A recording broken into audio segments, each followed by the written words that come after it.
E hoje a nossa temática é sobre material sexualmente explícito ou pornografia.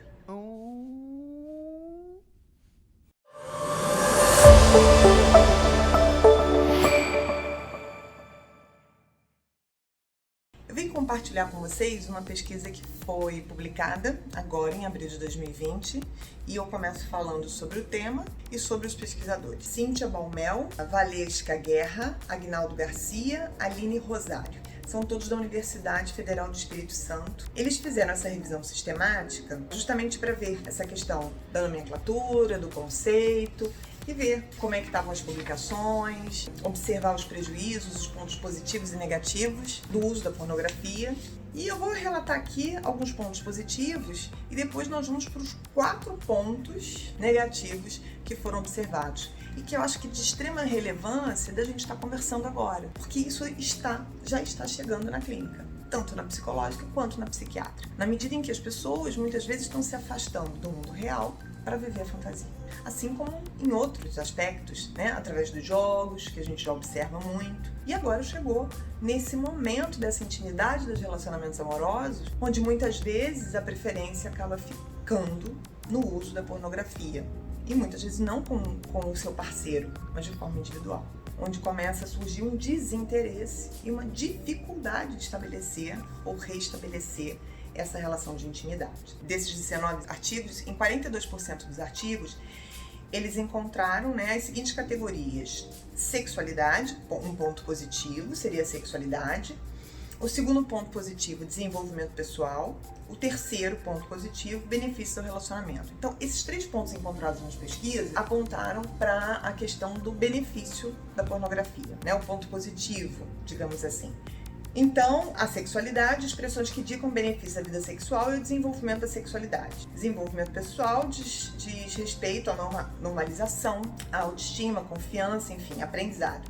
E o benefício ao relacionamento aponta para uma melhor comunicação, maior dedicação, enfim. Então, esses 3 pontos seriam os positivos dentro do uso da pornografia nas relações, no relacionamento amoroso. Agora, foram observados então os pontos negativos, que é o ponto central da nossa conversa hoje.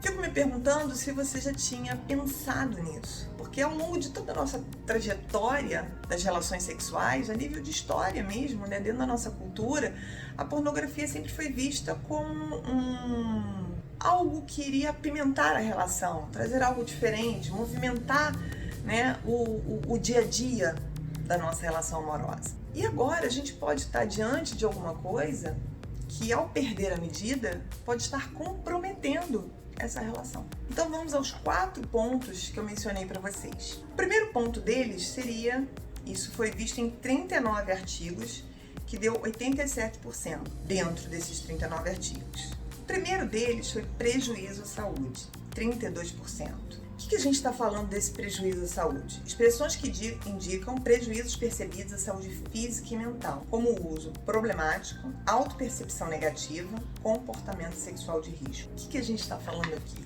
A gente está falando da possibilidade de vício.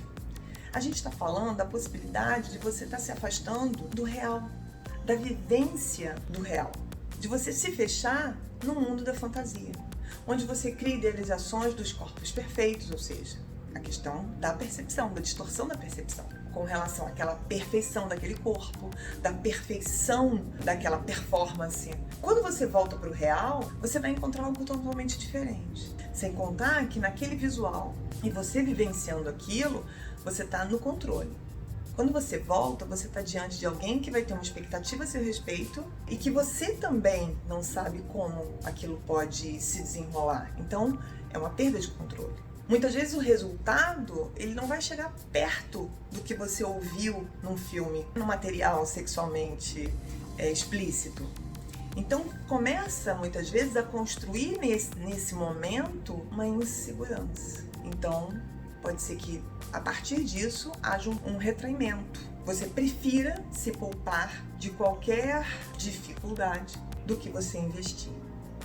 E muitas vezes, quando você tenta, o nível de ansiedade ele fica muito alto e de fato acontece aquilo que você mais temia. Isso eu estou falando de homens e mulheres, viu? O segundo ponto seriam os prejuízos ao relacionamento, 31%. que diz o quê? Redução da satisfação, segredo, infidelidade, redução da intimidade. Por quê? Porque gera o medo. E você muitas vezes não vai querer falar com seu parceiro sobre isso. Então já começa a gerar o quê? Uma quebra onde você não sabe o que está acontecendo com o outro. Você sabe que não tem, que alguma coisa está esquisita, mas você não sabe o que está acontecendo com o outro. E onde há lugar para o não dito, há lugar para muita imaginação. E aí você começa a comprometer a relação, o dia a dia da relação também. Em outra situação, vem a violência contra as mulheres, né? Também aponta para isso dentro da pesquisa. Por quê? Porque há uma objetivação da mulher dentro dessa pornografia, principalmente da pornografia direcionada ao público masculino. Né? A pornografia direcionada mais ao público feminino está dentro de um contexto mais de história, mas ao masculino não. Então também foi apontado sobre isso. E os aspectos socioculturais que têm a ver, de novo, com essa de como o corpo deveria ser, né? O desempenho do que deve acontecer, enfim. Do que a gente está falando? Né? Por que eu trouxe essa temática para a gente conversar?